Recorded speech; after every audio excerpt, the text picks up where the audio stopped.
Right, welcome tonight, everybody. Thank you for coming out on this Bräulicht Moonlicht. It's pretty chilly out there, so it's nice to see you all, and all those watching on live stream. Mike Smith's my name from the Fabian Society. Tonight we're very privileged to have with us Van Corbin from Victoria University, who's going to speak to us about politics, power and primacy. My phone's just given up.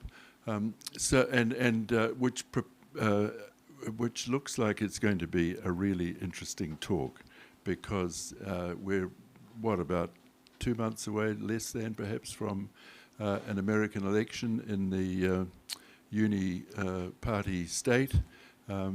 So I'm looking forward really much to your comments, Van. Van and I have one or two things in common.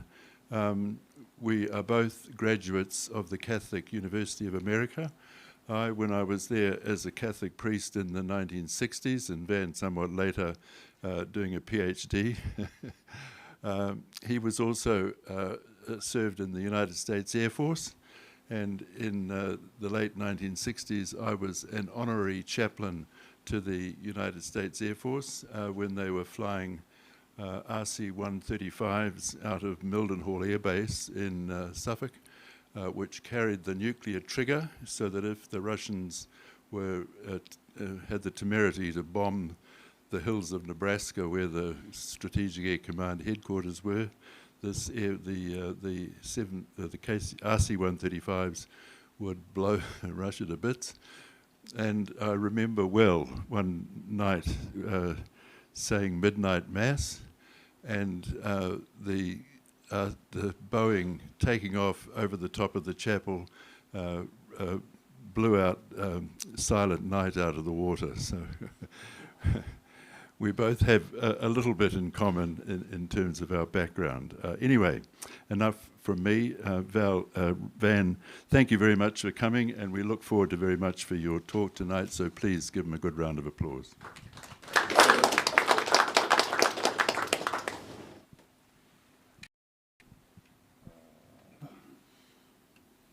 Is this on? Okay, yes. Kia ora koutou. Thanks, Mike. Thanks for battling the other two. I don't know if I would have come out for myself personally. But everybody kind of wonders something. There's a question like, how does American politics relate to the world as it's emerging? On some level, there's a background fear about prospects of World War III, groundless fears, but there's also just a generalized question about America's role in the world, the changing logic of trade and financial flows and industrial policy, which is all stuff we're kind of like living through right now. And so I just kind of want to make 3 points about US foreign policy and how it relates to like larger problems of war, and then I'll situate those arguments in the context of the US presidential election. So the first point quickly is that America's current approach to Asia and the Pacific is closer to something we call a primacist grand strategy than to any alternative strategy. And that may be esoteric sounding, but it's a big deal because the requirements of primacy and the requirements of sustaining peace in this region are incompatible. Second point is that it's not useful, and it's in fact dangerous to think of great power competition between China and the US as a struggle for hegemony or domination. That's not what's happening. And then 3, what's actually happening between China and the US is an ethno-nationalist competition within capitalism. And these 3 points about how we should understand the world situation owe something to American politics, a lot to American politics. And so that brings us to the questions of the election and like what is actually at stake for the world in that. And so Kamala Harris, for her part, has not proposed a different way of seeing China or relating to the world, but also she's a bit of a sphinx so far, right? And yet, she has declared pretty vocally and pretty explicitly that she supports a primacist strategy in all but name, and she's an American exceptionalist, no caveats to it, full stop, right? And then by contrast, sort of, we have Trump and the MAGA movement functioning basically as like far-right accelerationists when it comes to China specifically, and they are still primacists on foreign policy generally, but they do talk about everything differently, a little more nakedly when it comes to power, and they have different priorities for how to exercise that primacy, right? So that's the sort of rough picture that I'm going to sort of walk through here over the next few minutes, and then hopefully there will be an abundance of time for a discussion or Q&A or whatever. There's so much to say about foreign policy and the election that what I ought to say depends a little bit on what you want to hear. So we'll see about that. So on the first point, primacy versus peace, right? The ongoing American bid to sustain primacy is at odds with regional stability, Asian and Pacific stability. So primacy is a strategy that seeks security in a predatory way. So it tries to preserve and prolong an extreme imbalance of power. And because of that, it's single-minded about the threat from so-called great powers. It was worried about great powers in the abstract before it was worried about great powers in the concrete, right? Because this is a model of strategy. So primacy becomes a source of instability because of how it encourages others like China to react to it. Like one of the closest things that we have to an iron law in international relations is the observation that states tend to balance against the strongest power in the system. US strategy is a willful rejection of that observation, historically based observation. So think of that what you will, but what are we teaching in IR if not that? And our strategy is rejecting that, right? Now, primacy is not a term that a lot of people have heard of, mainstream media or whatever, because Washington policy elites they talk about it euphemistically a lot of times, right? So they'll say like liberal hegemony or favorable balance of power or rules-based order, or in the most gauzy romantic sense, it's just American leadership of the world. Come on, of course, right? And so I'm saying all of this as somebody who has been a promoter of this at one point in time. I was a strategist in the Obama administration, and by definition, America's own declassified documents, which are available online, I've written books about this now, under Trump, under Biden, going back to George W. Bush, they state the U.S. seeks preeminence in military, economic, and political life, especially in Asia, and that comes closer to a grand strategy of primacy than it does any other kind of strategy, right? And because what primacy is structural domination as an end and means of policy, it's kind of like a boneheaded way of trying to uphold peace or stability. So if we think about it, peace in this region requires cohesion. It requires a level of interdependence and mutuality, and above all, it requires military restraint. And I feel like a child would understand that, right? And yet, primacy right now requires the opposite of all of that. It requires regional fracture, it requires bloc politics, it requires technological containment, it requires moving toward economic decoupling, it requires military superiority, and therefore it requires arms racing also, right? And this is the context within which AUKUS becomes a thing, right? So primacy is basically a zero-sum way for a great power to relate to the world that literally requires keeping others down. This isn't me inflecting something, that's explicitly what it demands, right? Even in the early 90s, late 80s, the thinking was like, even Germany and Japan ought to be kept down if they start amassing power. Germany and Japan, right? So in this, we live in something of a fallen world, right? In that context, primacy necessarily comes at the expense of peace. And this can be tough for some people to swallow. It was tough for me to come to terms with this. Like, for a long time, I took my image, and a lot of us took our image of America from the long unipolar moment. So roughly like the late 80s through the Obama years-ish, give or take. And we took for granted during that period of time, a lot of us, that American primacy, even if we called it something else, and we almost surely did, it was always in the background. It was not especially onerous or dangerous, you know? And there's a way in which it's all we've ever known.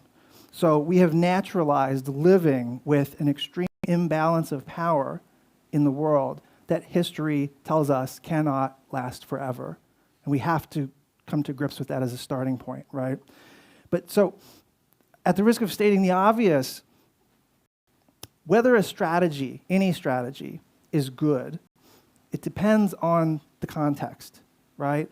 What primacy causes the US to do depends on when primacy is being pursued. It depends on the circumstances.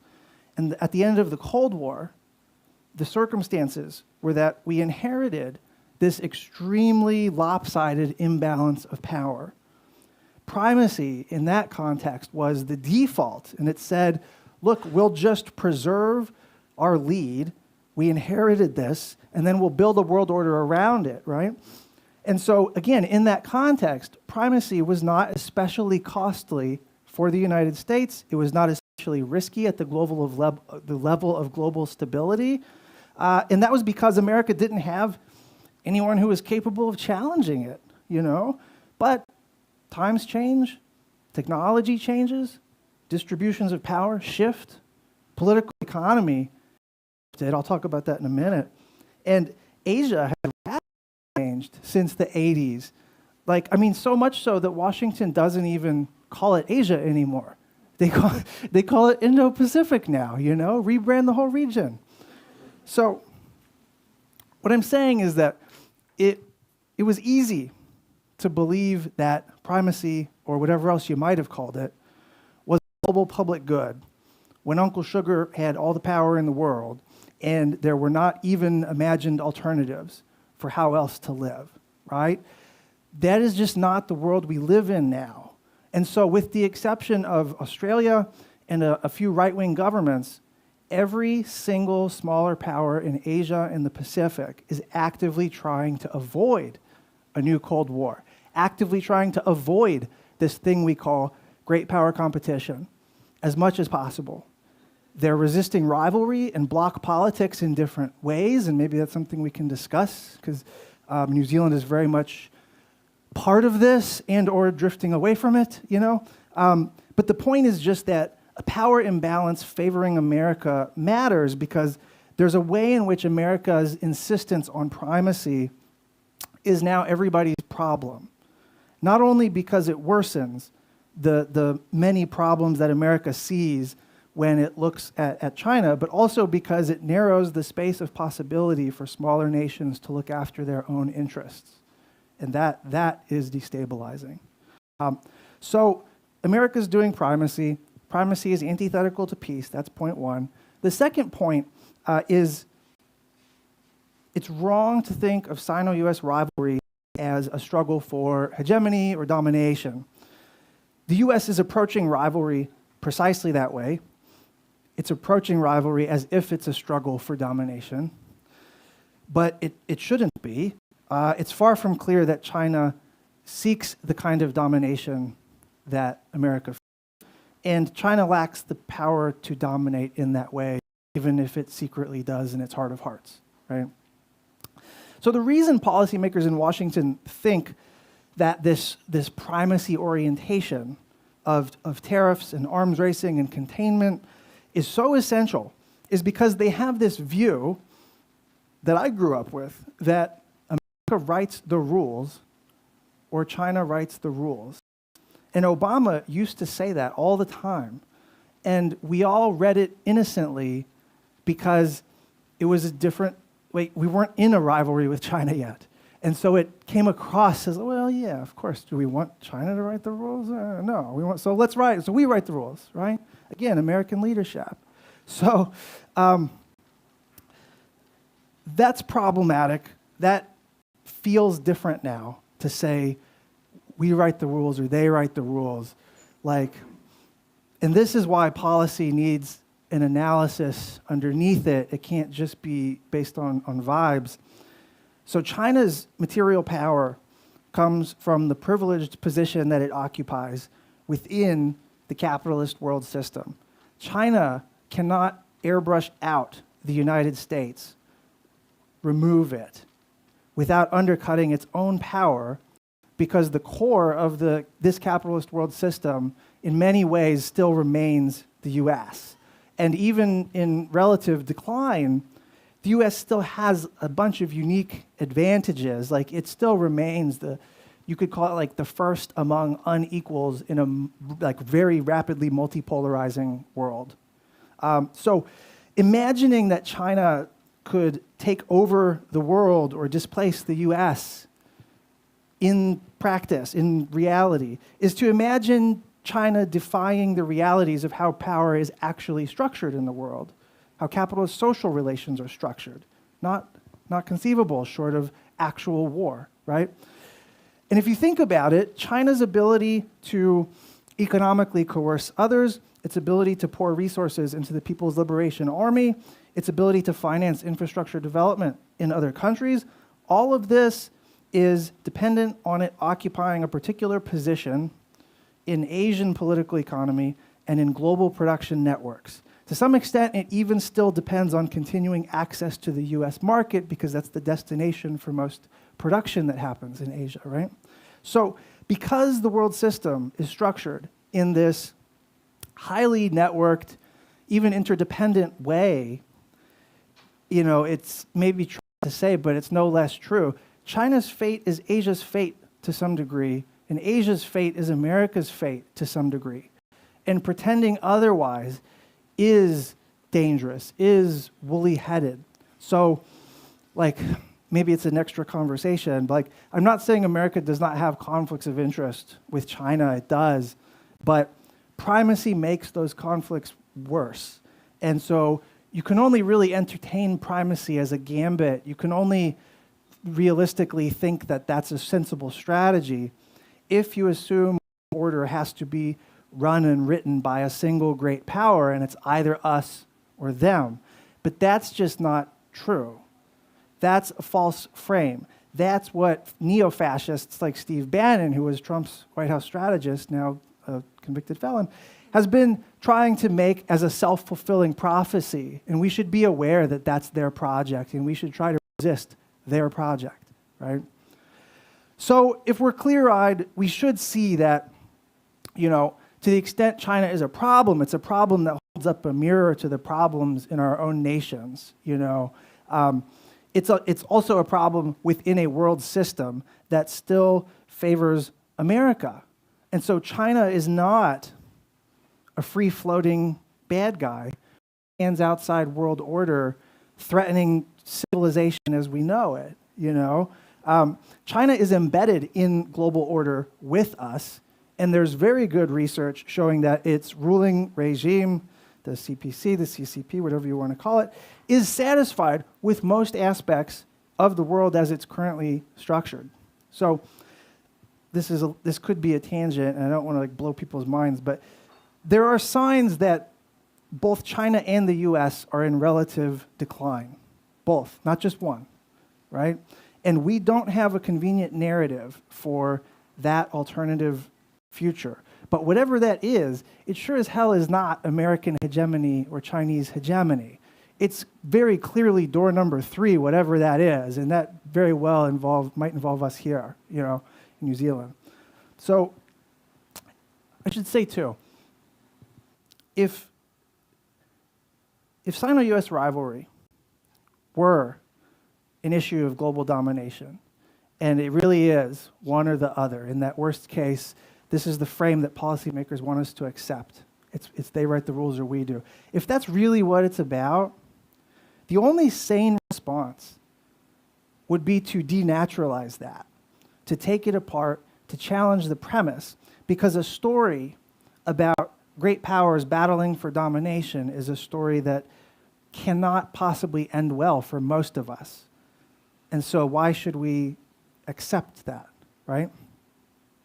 So primacy is antithetical to peace. China can't take over the world. And then the third point I want to make is that rivalry between the US and China should be understood as an ethno-nationalist competition within capitalism. So up until the 1970s, advanced economies used to be producerist, manufacturing economies. That became less profitable as manufacturing became more competitive, as wages rose, of course, right? And as profits fell in manufacturing, investment capital economies looked for profits elsewhere, right? Through services, more than production. And so that became what we associated with like an advanced economy. And so the era that we now call neoliberal globalization has been an era of financialization and globally, and then deindustrialization in the West. And during my lifetime, manufacturing was never a sign of an advanced economy, right? And it's not that manufacturing wasn't happening, it's been happening more than ever, but it's an activity that we shifted from rich countries to the global South in search for new markets and cheap labor, right? And China was a major beneficiary of that process, maybe the major beneficiary, right? And that's how it becomes the world's factory. And I think most people know this much, or like this much might seem obvious. What's obvious is that what we've seen over the past half century is that the financialization of the economy, neoliberal globalization itself, has had diminishing returns and has proven itself to be unacceptably volatile. The 2008 global financial crisis was kind of the crescendo from which America has not actually recovered. And we keep ending up under neoliberal globalization in these cycles where investment capital floods into a very promising sector, creates a speculative bubble, people get over leveraged, and then there's too much capital chasing too little profit, and that leads to overproduction. Overproduction drops prices, drops profits, voila, fiscal crisis, right? So neoliberal globalization is now facing its own crisis of capital accumulation, just as the manufacturing world once did. And we see evidence of that crisis in global economic stagnation, what economists would call secular stagnation, right? Global growth has slowed, and in many places it's stopped altogether. And so the previous economic order, or the economic order up till now, it is not delivering the goods like it used to, but also recurring crises call the order itself into question politically. So you might be wondering, okay, what does that have to do with foreign policy or World War III, right? It's kind of everything, The US, China, rich nations that can afford it, they have decided that the answer to an era of low growth is accumulation. How? Through economic nationalism, right? The tide that we talked about so much in the era of globalization, the tide doesn't lift all boats if the tide isn't rising, right? So now the US and China have turned to using the power of the state, which they both have in spades, and using that to secure a competitive advantage in strategic sectors of the global economy. And in fact, China was doing this before the US was, but as soon as we declared great power competition time, rivalry time, America decided to start emulating China in this respect, right? So one longer term problem with this is that we're already overproducing relative to demand in so-called strategic sectors of the world economy. And if you look out 5 to 10 years, if we're generous, maybe 20 years, we're actively building toward yet another financial crisis. But this time it's in the so-called strategic sectors, right? Semiconductors, AI, which is already a bubble that's slowly deflating, right? Green tech, overcapacity is being treated like it's a national security threat at the same time that we're trying to do overcapacity in green tech, right? And then, of course, the production of military hardware. But that's like a longer term thing. The more immediate problem is that in order to do state-driven capitalism, you end up having to exploit nationalism, right? There's an ideology that has to do work there. So using state power, you build national power, you strengthen yourself, you weaken your competitors. But as I'm sure some of you know, nationalism is a pretty dangerous force. You know, it's prone to a politics of reaction. It isn't, by definition, exclusionary. It often assumes scarcity, particularly about things like security, and it becomes a justification for violence against those that you've ring-fenced on the outside, right? And in the US and China in particular, this force is ethnically charged. It's ethno-nationalism, right? In both countries, nationalism has an exceptionalist quality. They both talk and sometimes act as if they are special, as if they have some kind of divine right? As if their behavior is exempt from the rules that everyone else plays by.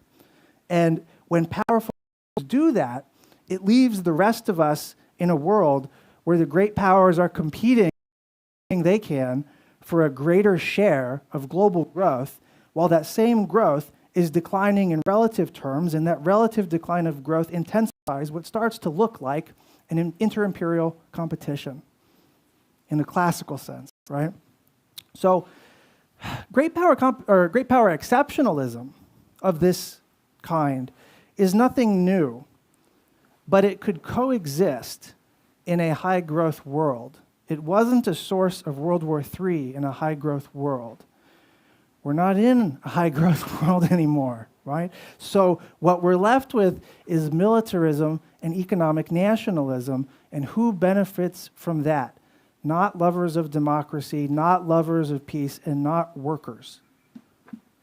And a lot of America's insistence on primacy is a fear that it will be excluded ultimately from Asia. It's this deep, I mean, normal people don't feel it. It's an elite project. But there's a deep elite fear that America will be excluded from Asia. And there's a recognition that I think is probably right, that Asia is the future of the global economy. And so American elites have jumped to a kind of conclusion that they're not willing to reassess that primacy is the only way to ensure their access to Asia long term, because they can't be kept out of Asia if they are the dominant power. And this is layers, I mean, just based on what I've said already, it's layers of wrong-headedness, right? Policymakers in Washington are thinking about China and America's role in the world in a fundamentally incorrect way. That's super dangerous, but that also justifies behavior that, like, I think any normal person would be like, that's kind of evil, right? So if you just take one of many examples, American primacy Pacific is built on the back of not just the U.S. sphere of influence there, but also sustaining actual formal colonies in the year of our Lord 2024. Injustice is a prerequisite of great power rivalry. But the rest of us don't have to accept that.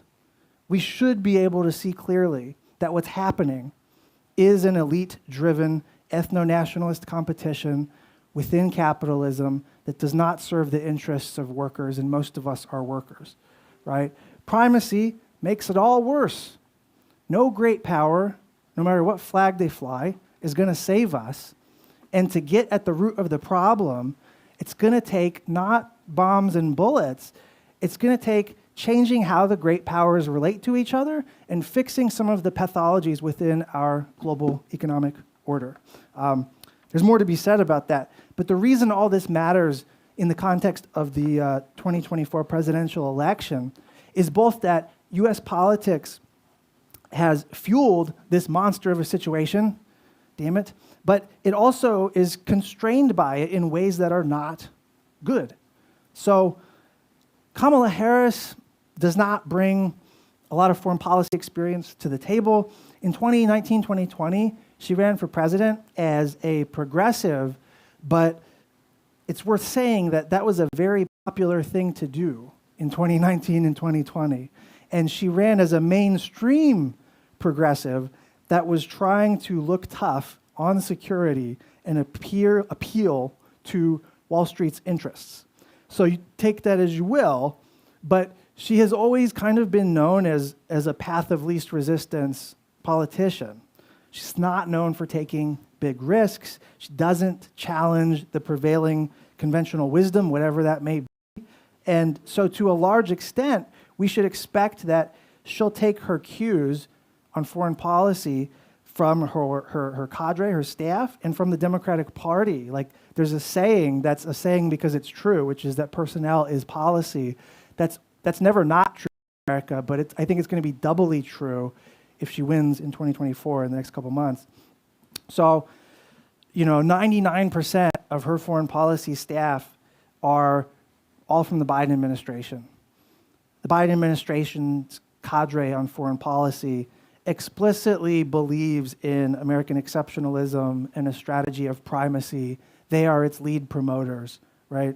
And so even though Kamala has not carved out explicit positions on any number of issues, she's hawk-leaning or hawk-adjacent on, almost everything that she's touched so far.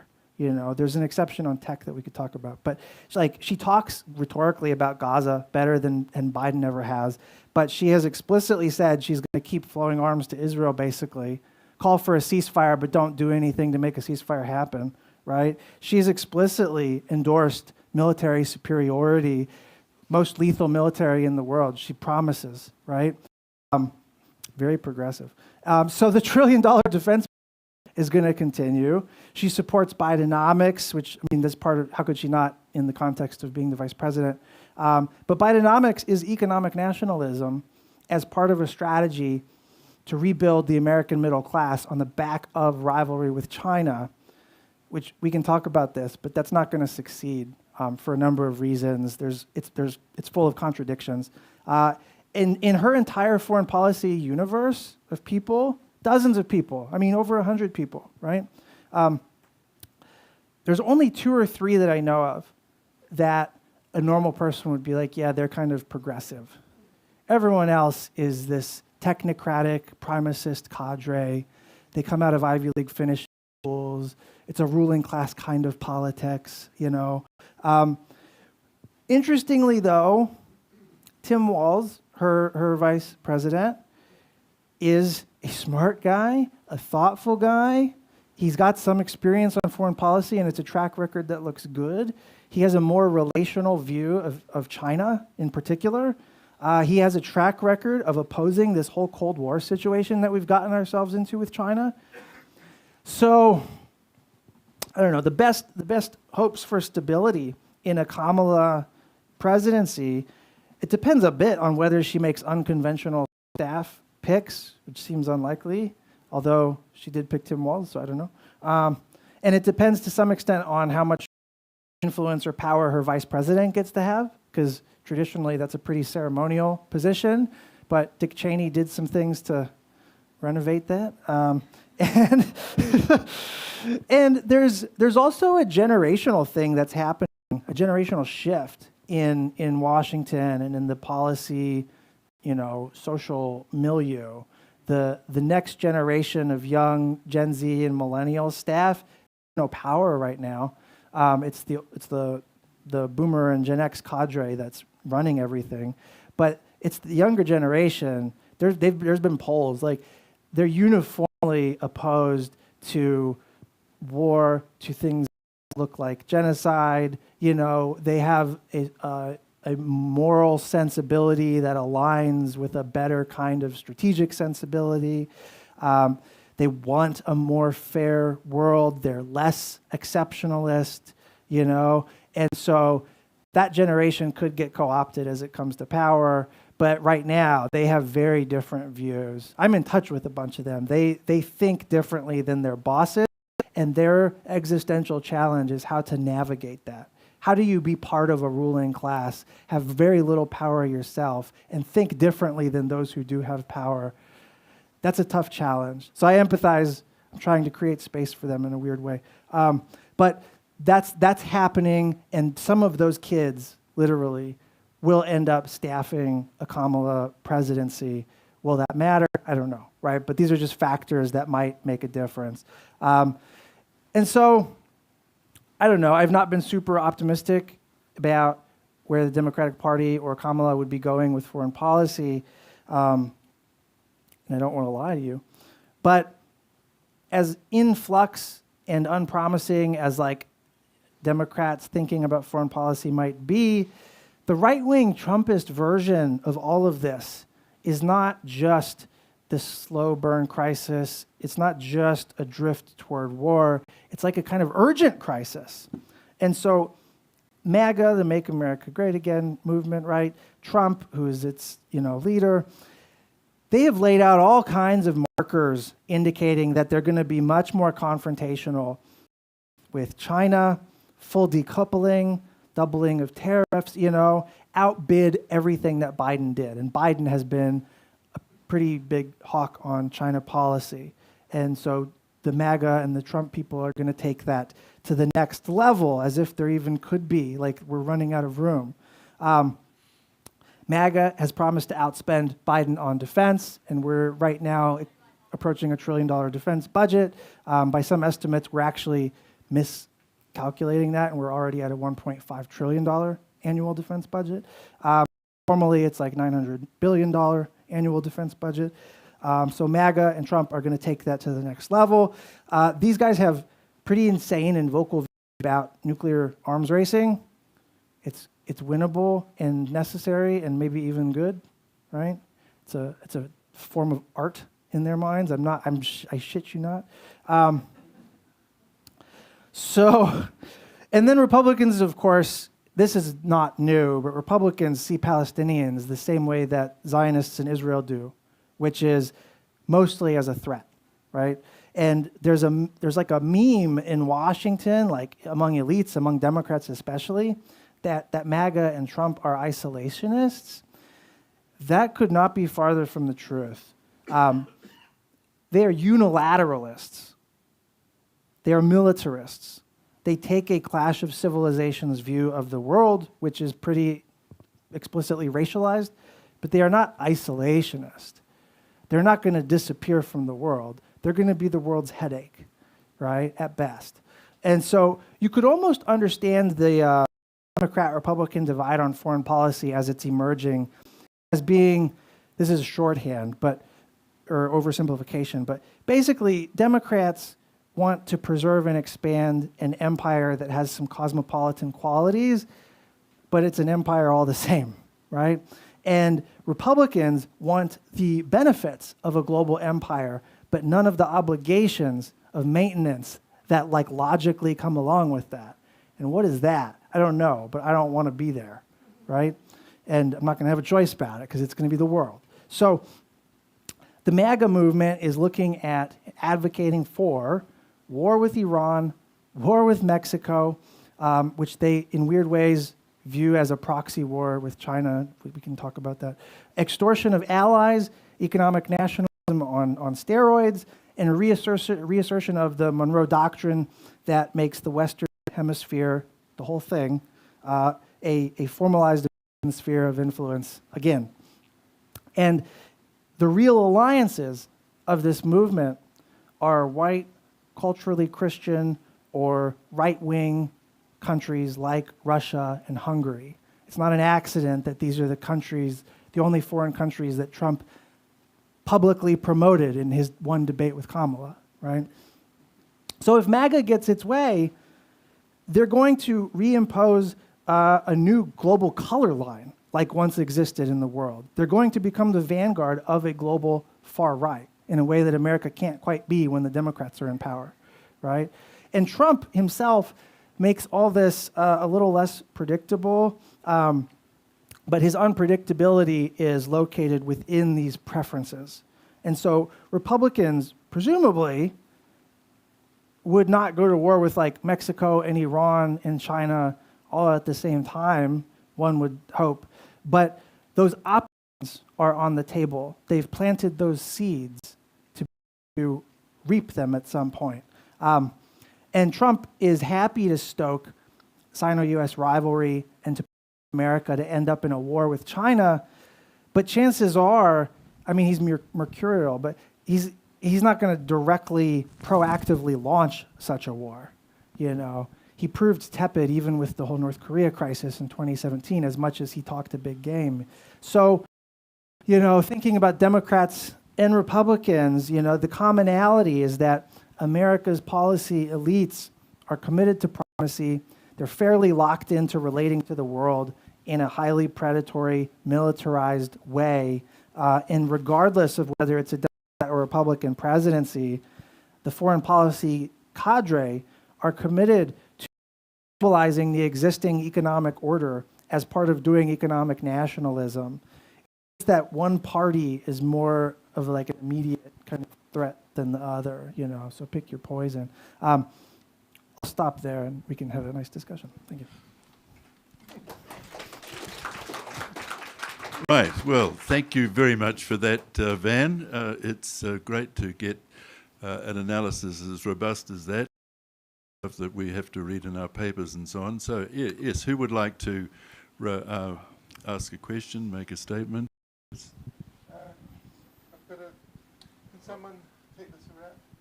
Oh, okay. We have it running. Testing. Can someone take this around? Okay. Bill. Yeah, thanks very much for this very interesting analysis. I must say I agree with most of it. So I guess the key point is here, what is the best strategy for New Zealand to follow in this changing world? I mean, part of that, I guess, is are there strands within the US that New Zealand should be trying to encourage? But part of it is what should our allegiances, if any, be, and how should we behave in both our alliances, political alliances, and in our trade, the way we deal with our trade. Yeah, that's probably the most important question for an audience like this, I guess. I probably should have said something about that.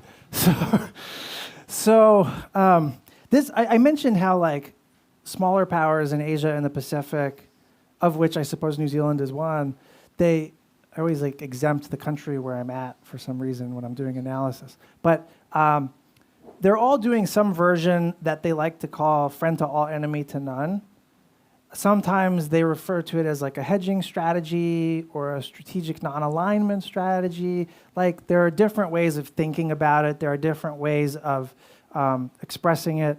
But the idea is to not lock yourself into block politics and to not allow your world, your region, your networks to be locked into block politics, because that is pure zero sum.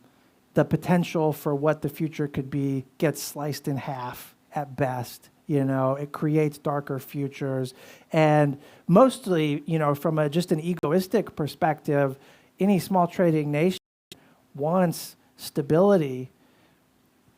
Cold War type rivalry does not promise that. It promises the opposite, you know. And so smaller countries, depending on their position and everything, their own historical experiences, they're finding different ways to resist this. What do they have that they can leverage, you know?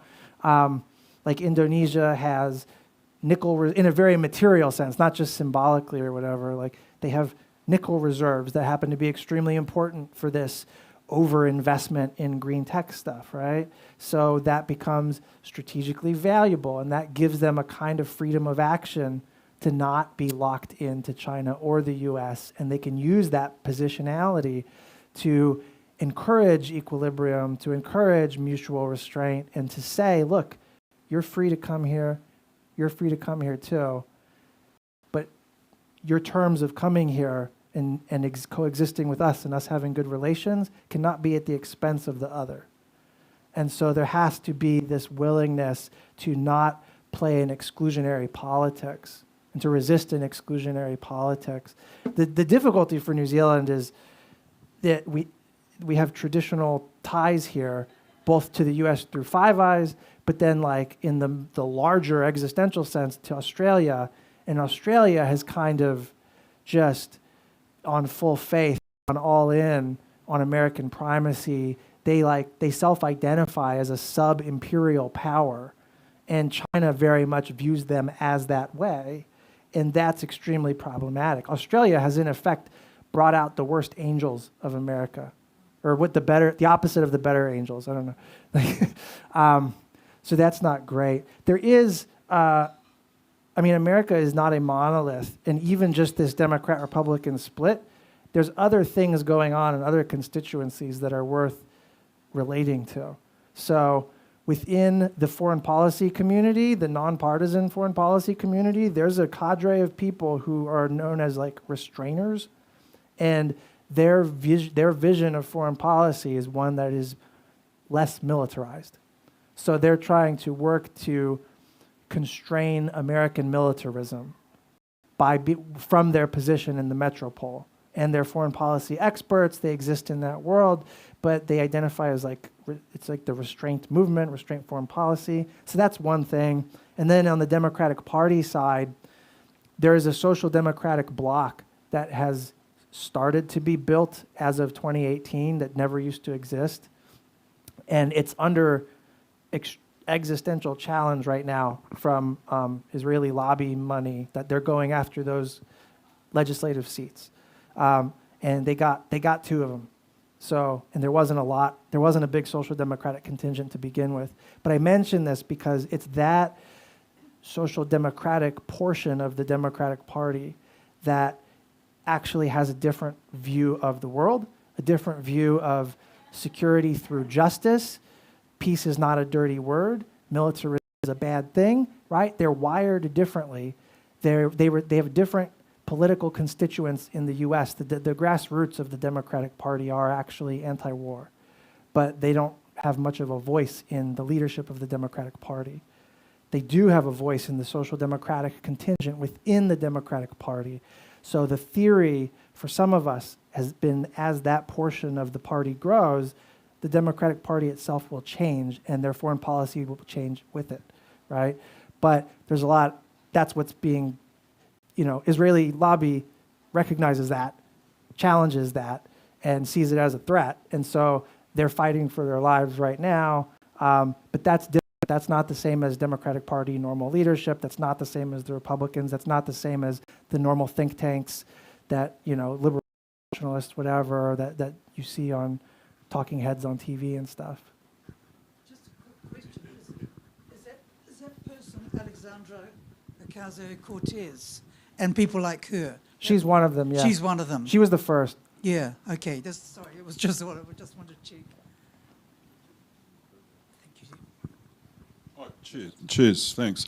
Thanks for the talk. It's very interesting.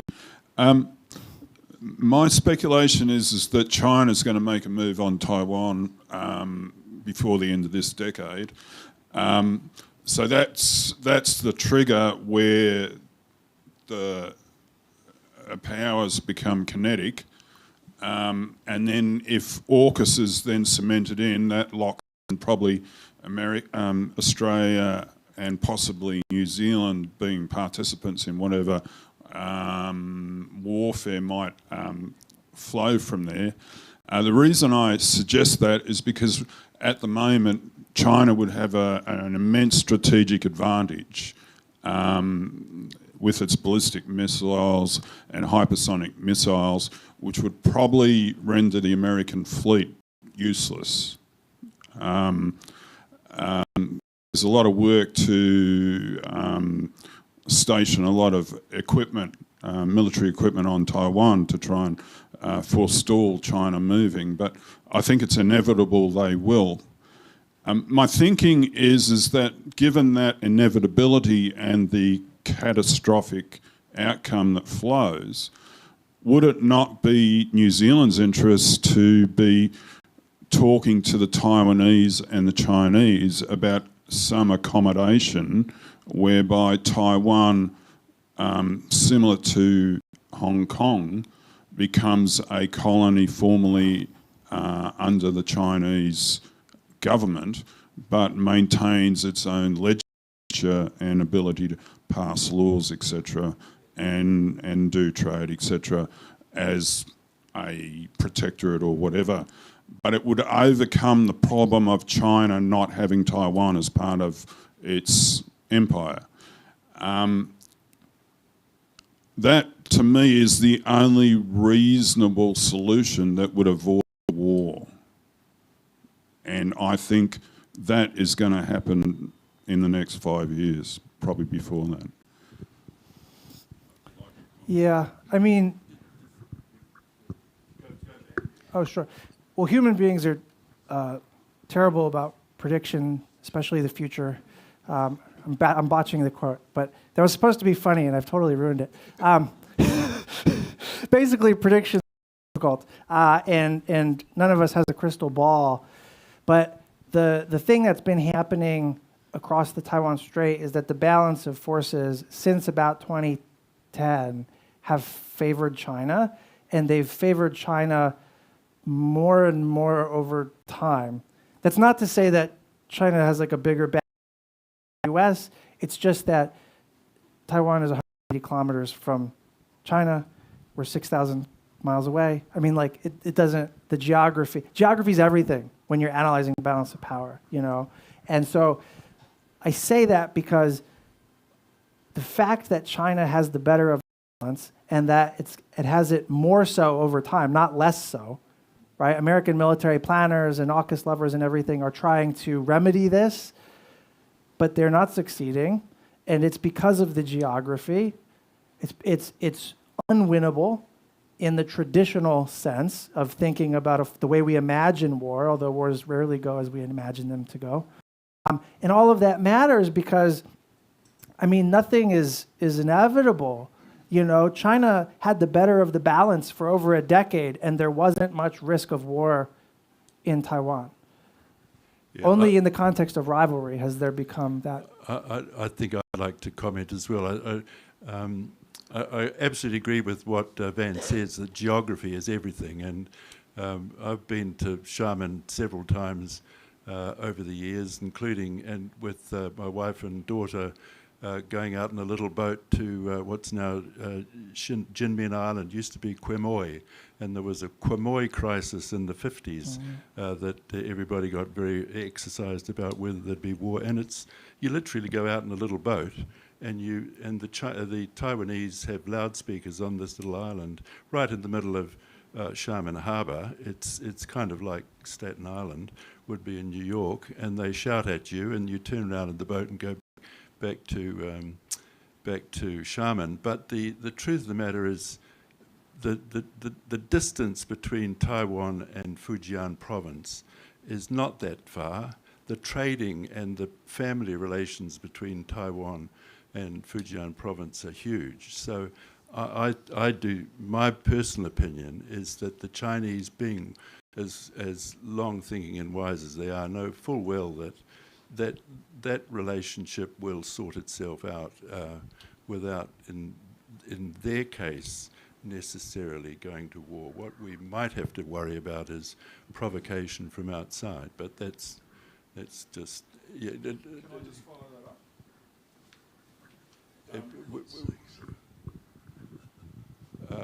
In fairness, you did have a second yeah, part go- to go that for it, question yeah. that was separate from the first part, I think.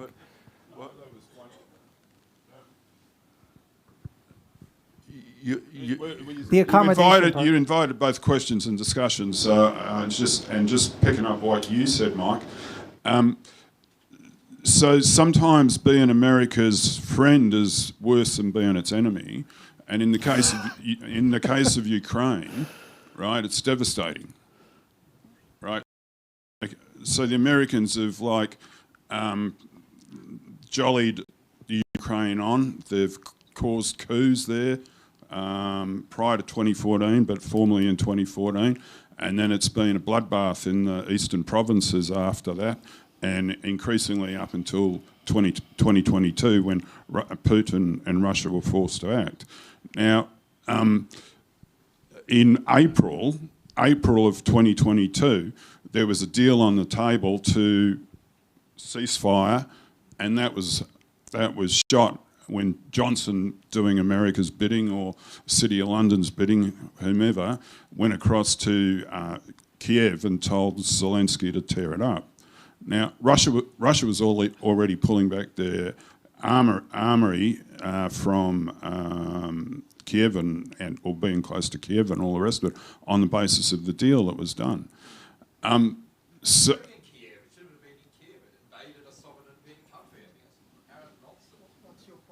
well, my point is that any assurances that are offered to Taiwan in terms of American assistance might be very, shaky, like given the reality. Okay. Well, I have a rather different view on some of those things. I think that, after all, in 1971, when then it was who went to? Was it Nixon went to China, and one of the deals that was done was that America agreed on paper that Taiwan would be treated as part of China and was accepted as part of China. And if you look on the website of the State Department, you'll see that, in fact, officially, America treats and accepts Taiwan as part of China. Now, then I don't know how you get around to justifying sort of a military conflict between part of China and another part of China. Actually, I think there are many regions in China, not just one and not just five. I think there are many, many regions. Hong Kong, Taiwan, and many regions all have their individual state government. So it's not as if China is sort of acting as a sort of bully over all of them. And in any case, I think it would be extremely dangerous for the world if Taiwan became so-called independent, because in the Second World War, for example, Taiwan was occupied by Japanese, and they used Taiwan as an aircraft carrier to attack China. So as soon as you say, oh, it's all right, it's not part of China, as soon as you give it sort of autonomy, then you open the way to war. And that's something that's quite important. I think there's one other thing I'd just like to say is that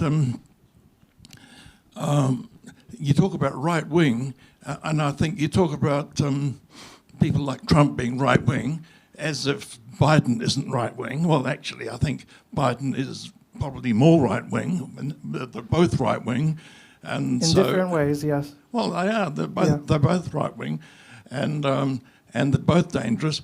But what's very important to remember is that both the Republicans and Democrats, as far as foreign policy is concerned, are run by a little cabal of neocons, and that foreign policy doesn't change between administrations. So you're not going to change foreign policy by changing Democrat to Republican. That's irrelevant. Some other people, I think, who yes, down the back. Then gentleman down the back. Thank you, Van. I'm not discussing about China and Taiwan. I want to talk about employment in America. The US presidential election comes in November. Kamala and Trump, they are competing for the president role. If Kamala wins, she will be the first woman president for America. I do reading, understand that most of the managing role are held by men. And currently I'm reading a book, an AI book, in the job selection, in applicant selection AI algorithm, it can be adjusted to select more male candidates to fill the position. Now my question to you is, if Kamala becomes US president, will it change the mindset of the nation and the world to value women more in employment, for example? I don't deny that Trump is a good businessman. He protect American economy. He also create job for America. What's your opinion if America has a female president? So I think it would be good symbolically, and it rights a historical wrong in the similar way that Obama's presidency put the first non-white man in the presidency. But it's a kind of liberal perspective to think that representation is the horizon of what's possible. You know, Hillary Clinton is warmonger extraordinaire, but she was a woman. And so the idea that like being a woman is sufficient, like I'm not happy about Kamala's being president if she's allowing a genocide to persist, if she makes decisions that lead to World War III, if she triples down and quadruples down on like this giant nuclear arsenal. And so it's good to have diverse representation, in my view. I think that can be a foothold or a lodgment for greater change, but it's certainly no guarantee of it. It's maybe necessary but not sufficient, you know? So symbolically good, materially, I don't know, to be TBD, to be determined. Hi there.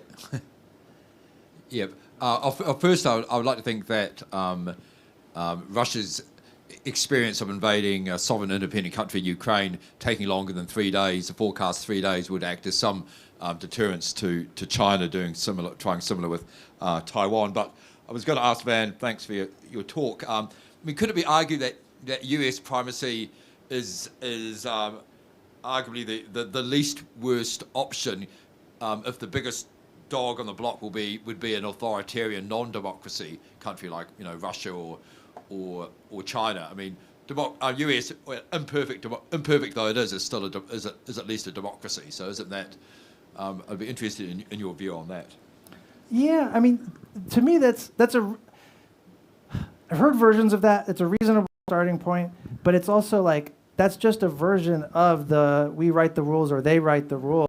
The reality is that we will coexist or we will all kill each other. Those are the only two options. Like a lot of people are going to die, or we're going to figure this shit out and live together.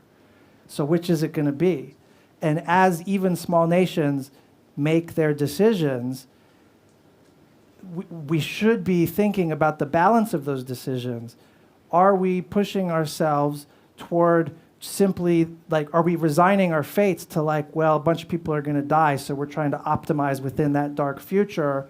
Or are we going to make decisions that could incrementally nudge us toward the kind of world that we want to live in? You know, like if we're making decisions that further heighten these forces of antagonism, we're working against our interests, and we're working on behalf of the interests of a very small section of elites in Beijing and in Washington. And like, that's a problem. Like, know yourself, know your interests, and your interests ain't in what benefits the mandarins making these decisions in capitals, who are more like each other than they are like their own citizens. That goes for the diplomats in both countries too. They're more like each other than they are their respective citizens. You know, they ain't like workers. They're a different class. And so I think if we had more of a class consciousness as we look at the world, we would see clearly it's peace or it's barbarism. That's the only binary frame that we're looking at. And when we make choices, we ought to be asking, are we tilting more toward peace or more toward barbarism? You know, and I don't think, and that's one of the reasons I resist this notion of inevitability about anything, is because we wake up every day and we make the world that we live in. We can make different kinds of choices, and you don't know what kinds of possibilities get unlocked on the other side of thinking and acting differently, even for a small trading nation. One thing I'd like to put in, I've really enjoyed this today.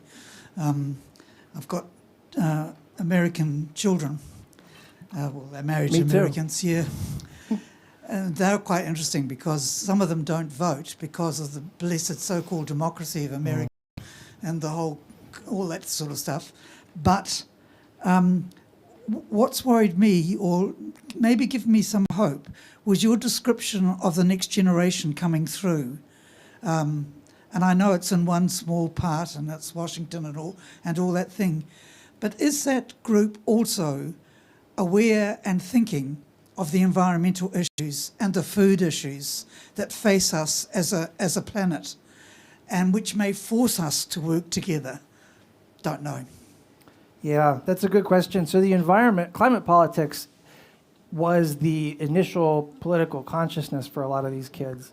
So there was this thing in America called the Sunrise Movement, which was really like the foremost thing, this existential thing. You know, they have, frankly, a lot of resentment toward their parents and grandparents because it's like, you guys set the fucking world on fire, you know.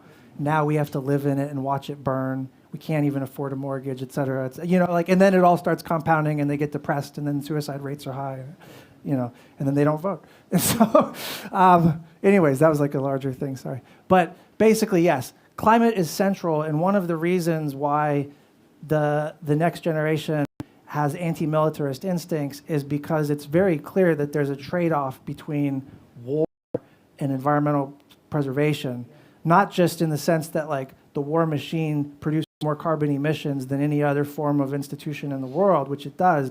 There's books about this, but also it's the opportunity cost, the trade-off. You know, Martin Luther King talked about this in the Vietnam War. To fund the Vietnam War, we defunded the war on poverty in America. And guess who had to suffer for that? It wasn't the elites, you know? So that's the thing that they take for granted because it's their own like lived experience. And so because environmental politics is first, they have to be against war on some level. That's in their analysis, yeah.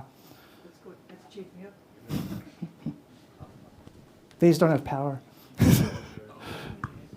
Thanks. I'm sorry to sort of have to speak again, but there's a couple of things. The first thing is you're talking about what is a democracy and what is an autocracy, if you like, or authoritarian. I've seen accounts of people who've been to Russia and been to the West, of course. When several people I've read have been to the West, whether it's London or the States, every time they've given a TV interview, they have always been asked for a pre-interview. Now, what does that mean? The TV station wants to know what they're going to say before they say it. And because if they say the wrong thing, then perhaps they don't get on. Now, these people have been to Russia and they've been to Iran. In those countries, they're never asked pre-interview. They're entitled to say what they want to say, and that's so. Which country is the democracy, and which country, to that extent, and which country is the autocracy? It's not so simple. Well, you can say that. That's just a way of sort of taking sides and politicising everything. But I think personally, the most important thing I think I'd like to say is that New Zealand would be well advised to think of the 85% of the world population which is not in the West. And this is the global South, which is starting to take shape. If we are seen as friends of the global South, if you like, the BRICS grouping and that sort of thing, I think we'd be better off just staying on one side of the West, which is arguably rather in a state of disintegration. I think it would be better to be, if you like, non-aligned, like the, I think it was conference in the 50s in Indonesia, President Sukarno. I think Norman Kirk was quite keen on non-aligned politics. And so that would be, I think, far better for us to do that as far as we're able to do so. It's not so simple in reality, but I think if we can stay friends with everyone, like Vietnam, for example, we'd be better off. There is a new non-aligned movement that's kind of happening. And there, I'm a big advocate for that. I would just like caution against thinking that if it's not American, then it must be good kind of thing. So like the global South is a bit of a block, but it's not monolithic. Like there's a lot of despotic regimes in the global South. This was part of the third world experience of the Cold War too. Like national liberation, certainly like an improvement upon imperialism and colonialism, but a lot of national liberations were, you know, politically bankrupt from the start or ended up that way. And so like just because we're going into a more multipolar world where it's not just one big power or two big powers, that's not necessarily a good thing, because the kind of multipolarity that seems to be emerging just doesn't look like a liberatory one, you know? And that's not to say anything about the quality of American democracy, which is quite low. I mean, it's a functional oligarchy that has elections, and like there's studies about this. That's not even me talking trash. Yeah, there's gradations, right? Like I'd rather live in America with money than North Korea with money. I'll tell you, the places in America where you don't have money, you don't want to be either. But yeah, sorry. Most democracies are functional elected autocracies or oligarchies, like India is a good example. But my question is about strategic arms limitation treaties, which did exist, but were allowed to, the last ones were allowed to lapse under Trump.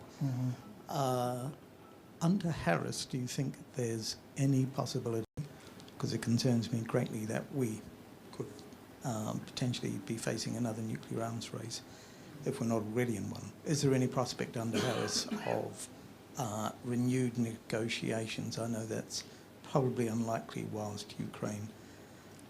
So is there a possibility of more arms control, essentially? Yeah. Yes, there is, and there's a movement for it within the Democratic.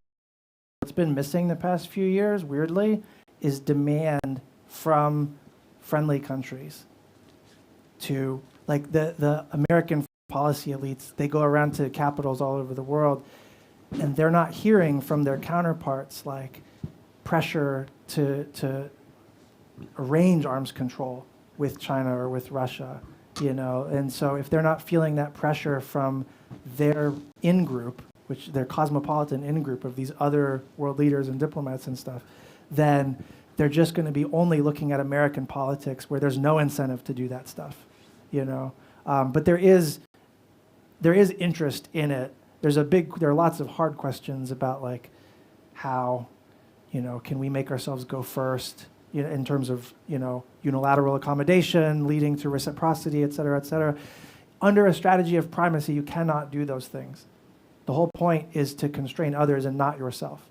So as long as we retain this strategy of primacy, we're not going to make movement on arms control. But it's possible. Also, it's possible that we'll chip away. Like, there's people like, I'm not alone here. Like, I'm part of a coalition too. And like, there are other people chipping away at the validity of this primacy construct, like finding it absurd, you know? And so the conventional wisdom is starting to curdle a little bit on this. And that means there's more space for arms control potentially. Yes, and then there's one more down the back and one over there, and then we'll stop. Okay, yes, go. Sorry.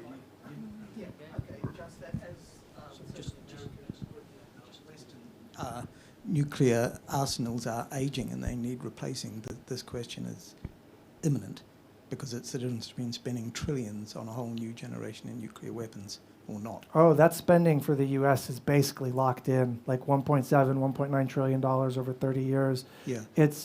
That's happening. It will take an act of will to stop it from continuing. Yeah. Like we're 7 years into it. Britain spending $500 billion on Trident is just ridiculous. Yeah. Given what financial problems. Oh yeah, no, totally, yes. You're not going to get me in argument.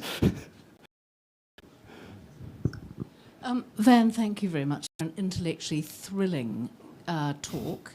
It's the most stimulating talk I've been to in ages. I've got a whole bunch more terrifying things to worry about now, because I had naively supposed that because Kamala Harris was a Democrat, then she might be actually kind of a good girl, you know, like not a warmonger. So that was stupid of me.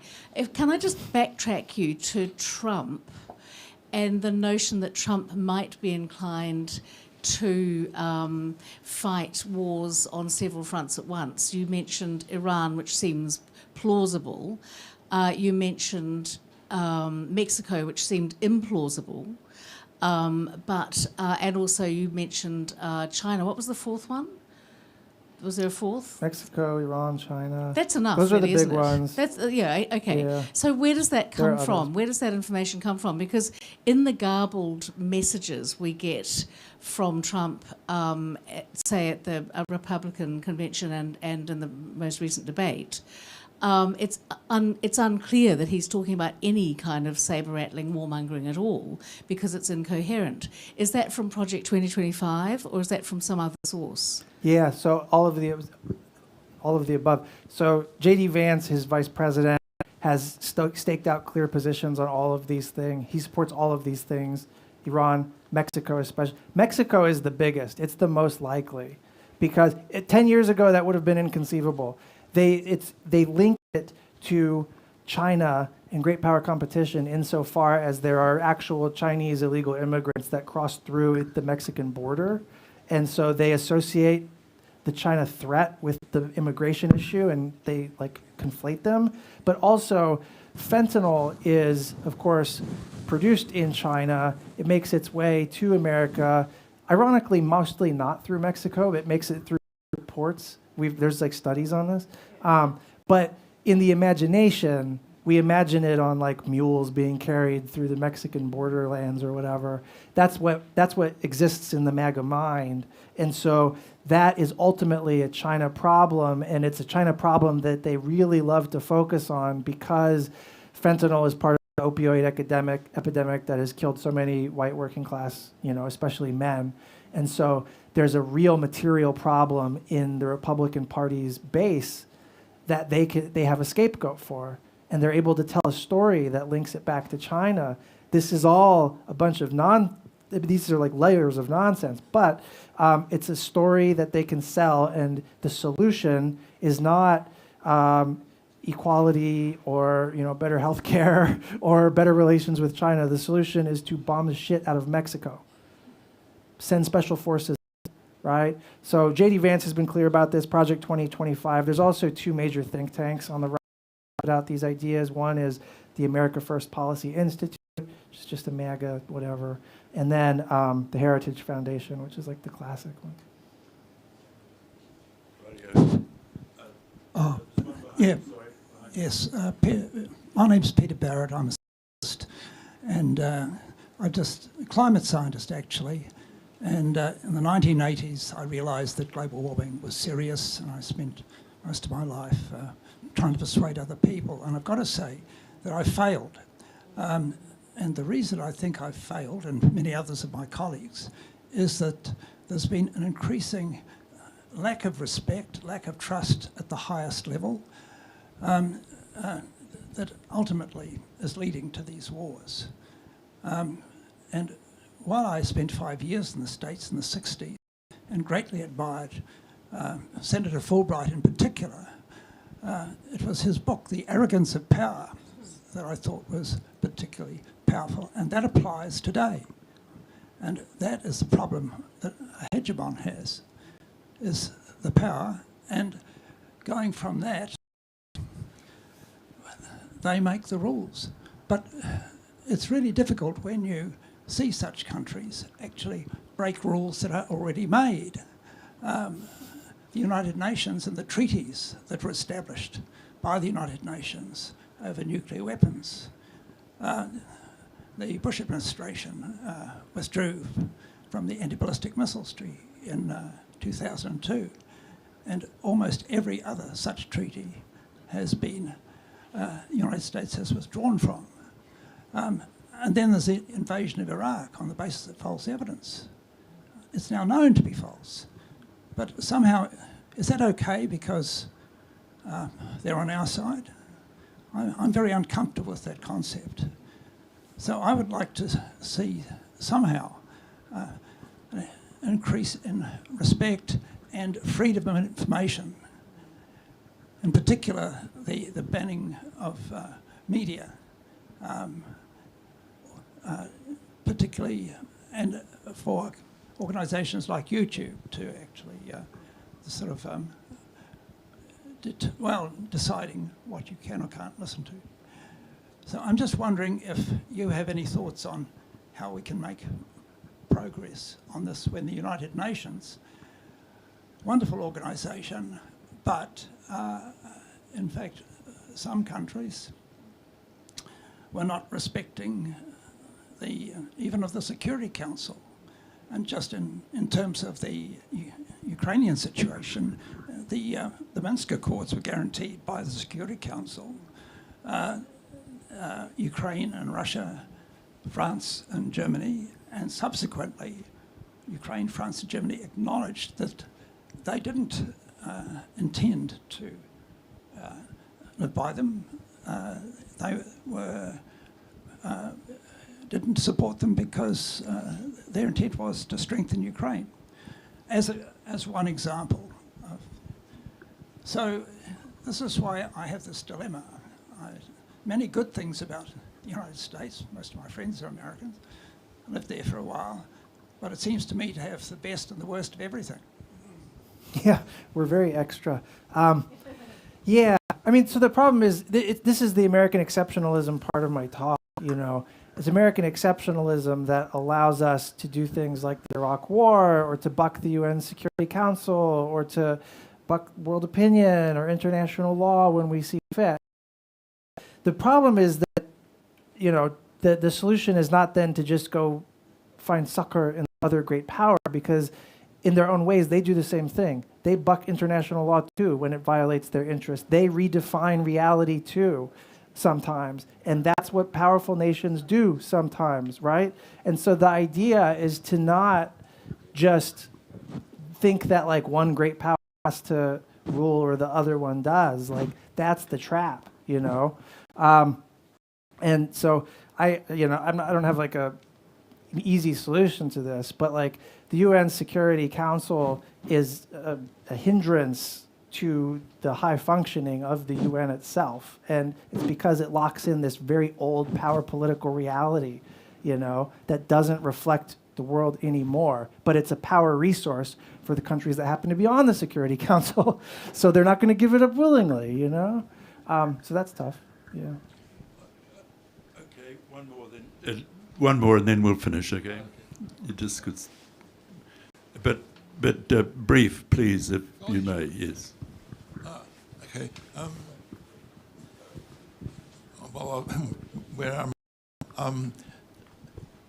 Okay. I think we might just. Can I just say one thing? No, we'll stop right now, I think, because I can see people are starting to go, and so we'll just. I'd like to say very much thanks to Van Jackson for what I agree has been an absolutely stimulating talk tonight and a good discussion.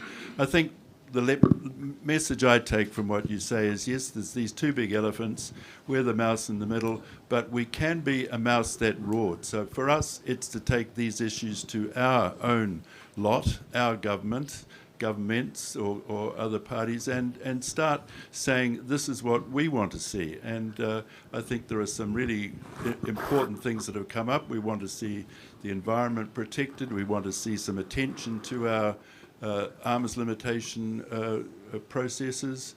We do have a policy of wanting to reform the United Nations, so we should be starting to say, let's get loud and clear about it. So once again, thanks very much, Van. Really enjoyed it. It's been great. So a round of applause.